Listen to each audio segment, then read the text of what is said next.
Для всех, кто мечтает вырваться из душной квартиры и пожить на природе. В этом видео мы покажем подробное изготовление неплохой альтернативы стандартной даче, которая подарит те же ощущения загородной жизни и даже большую связь с природой. Построим большую стационарную палатку, в которой можно с комфортом жить на протяжении всего теплого сезона. Этот домик-палатку мы помогали строить друзьям и с энтузиазмом увлеклись идеей бюджетной, быстро возводимой и не привязанной к конкретному участку дачи.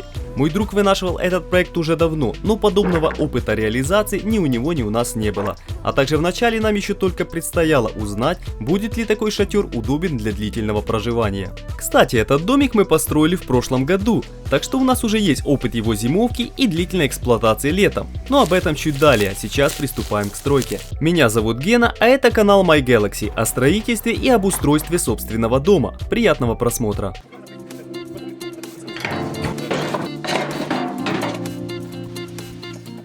Сначала мы приступили к расчистке участка. Для установки палатки выбрали естественную поляну на живописном лесном островке.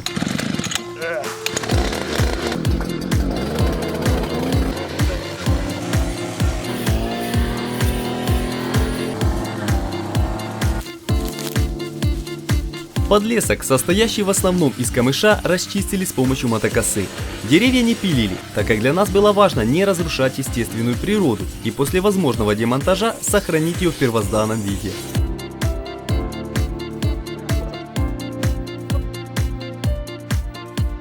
После мы убрали срезанный камыш и мелкие ветви и принялись к заготовке материалов. Для этого подготовили подробный чертеж, согласно которому и будем нарезать все детали.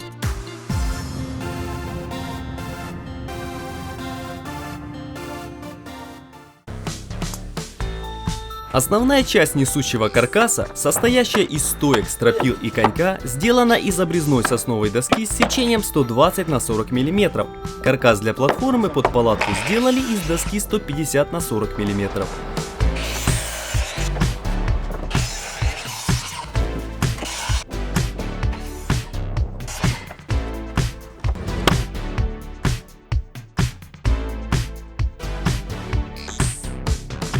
Все заготовки нарезали в заданный размер, а для разметки монтажных отверстий распечатали и вырезали из картона шаблоны. Эти картонные шаблоны помогали точно разметить отверстия на однотипных деталях и в разы ускорить процесс свердления. Отверстия намечали, пробивая чертилкой, и просверливали перьевым свердлом. Также в некоторых заготовках выпилили требуемые четвертя и сделали скосы.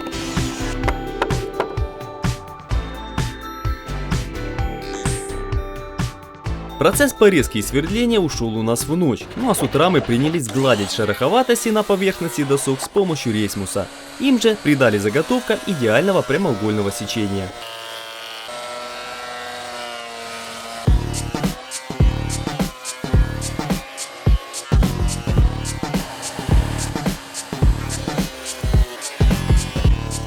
При наличии даже простого бытового рейсмуса такая задача выполняется легко и быстро, хотя объем заготовок получился достаточно большим. На весь деревянный каркас было потрачено около 1,5 кубометров дерева. Кстати, наши самодельные облегченные козлики из тонких речек с сечением всего лишь 30 на 25 мм спокойно справились с нагрузкой более 300 кг при собственном весе менее 5 кг.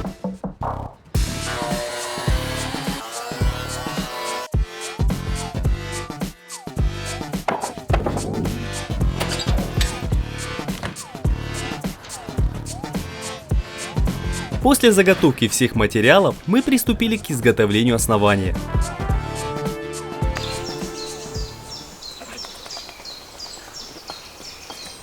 В качестве основания послужат дубовые столбики.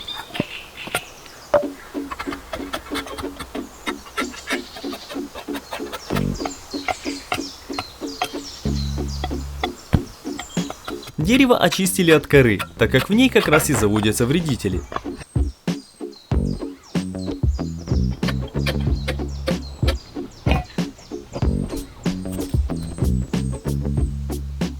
Позже установили столбики в ямке и протрамбовали их песком. Часть столбиков, уходящую в грунт, пропитали битумной мастикой для защиты от влаги и в итоге обрезали по высоте согласно водяному уровню.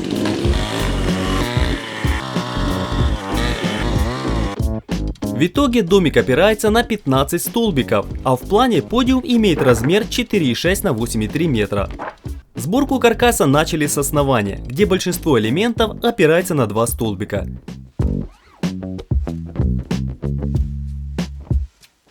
Между собой деревянные элементы соединялись с помощью гнутых металлических закладных, которые крепили к каждой доске 4 болтами.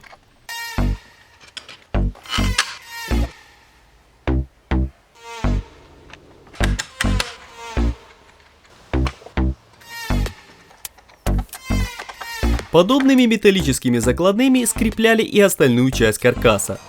Да, такое соединение с первого взгляда может показаться переусложненным и избыточным.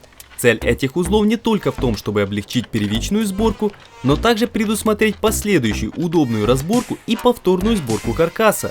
Ведь вся прелесть такого домика в том, что его можно перенести и на другое место.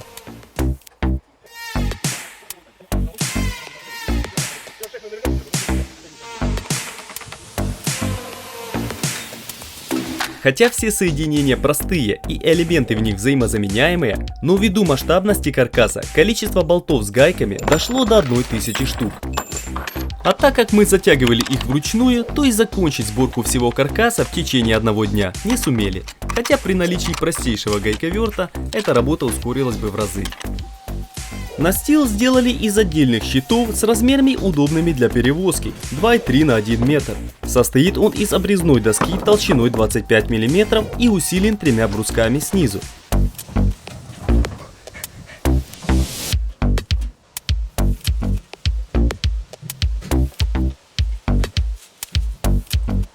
Щиты вкладывали в распор ячеек нижнего каркаса и фиксировали саморезами.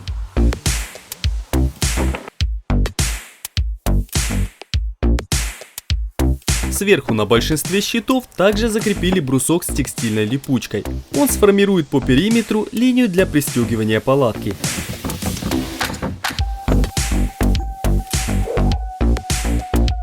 После установки 16 щитов получился ровный подиум площадью 38 квадратных метров, из которых сама палатка будет занимать 24 квадратных метра.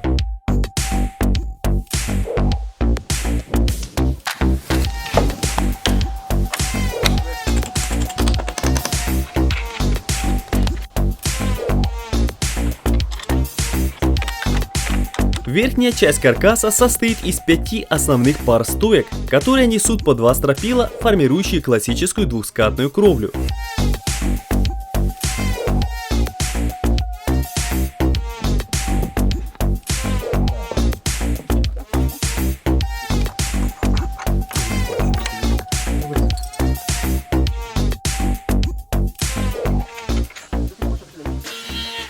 В продольном направлении каркас скрепляет коньковый брус и 2 продольных бруска внизу стропил. Именно они формируют замкнутые прямоугольники, к которым мы закрепим верхний тент.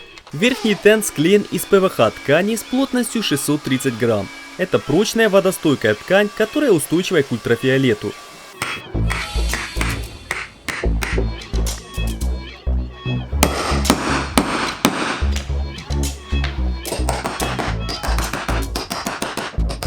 Вес этого тента с площадью 73 квадратных метра получился около 50 килограмм, поэтому натягивали мы его большой компанией.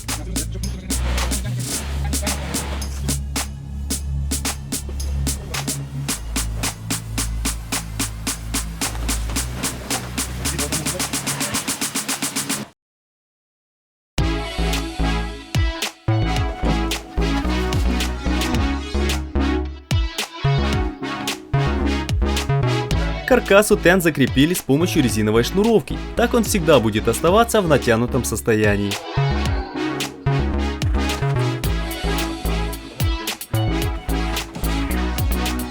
Верхний тент, как и внутреннюю палатку, у Александра была возможность заказать на производстве по собственным чертежам. По низу палатки сделали полосу из той же ПВХ ткани, к которой пришили текстильную липучку для закрепления к подиуму. Основная часть палатки состоит из полиэстровой ткани Oxford с плотностью в 320 грамм. В нее врезали большое количество окон и вентиляционные отверстия, в которые вшили москитные сетки.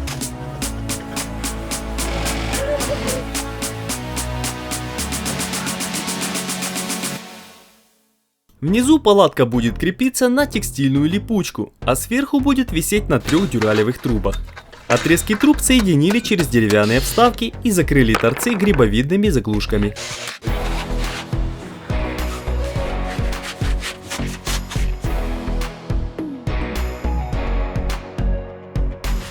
Три длинные трубы продели в карманы на палатке и с помощью 4 веревок подняли центр палатки к коньку. Точно так же подвесили и боковые трубы, растянув палатку по бокам.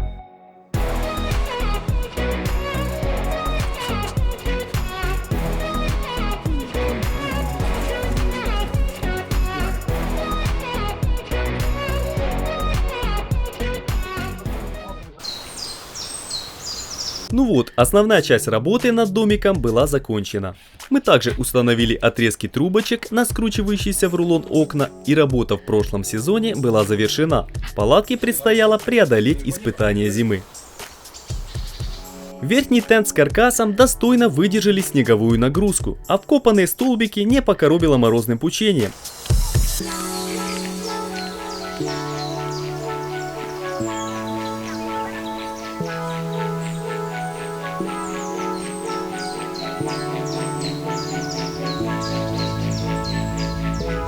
Последующим обустройством домика Александр занимался в гордом одиночестве, и к этому сезону он успел облагородить территорию, сделать кухню и вовсю занимается меблировкой внутренней части.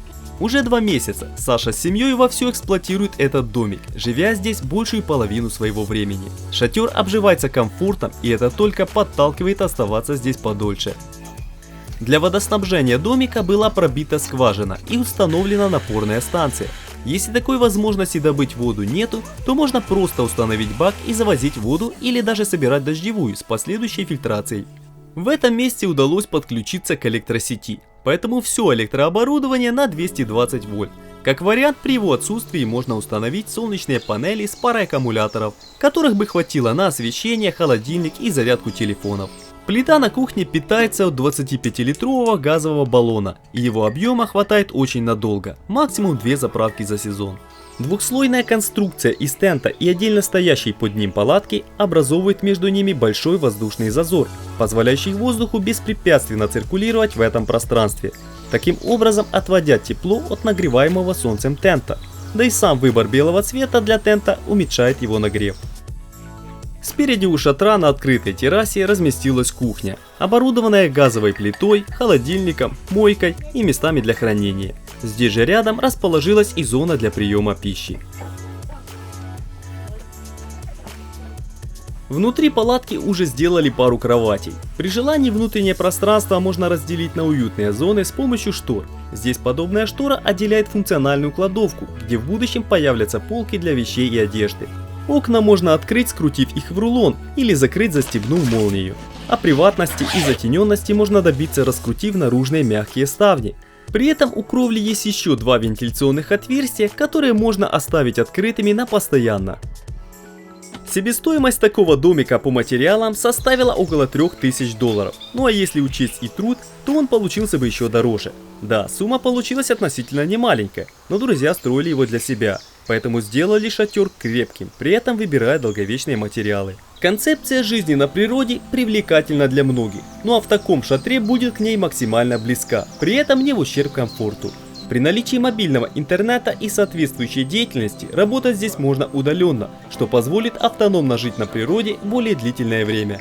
Да, у подобных шатров есть и минусы. Это и выбор места для установки, вопросы с сохранностью во время отсутствия, транспортировка и доступность готовых коммуникаций. Но для наших друзей они оказались незначительными, что и сподвигло их построить этот домик. Лично нам с супругой такая идея отдыха или даже частичной жизни на природе очень нравится. Но строить шатер себе все же не будем, так как уже давно вынашиваем план строительства алюминиевой парусной яхты, на которой не только можно будет жить прямо на воде, но еще и путешествовать.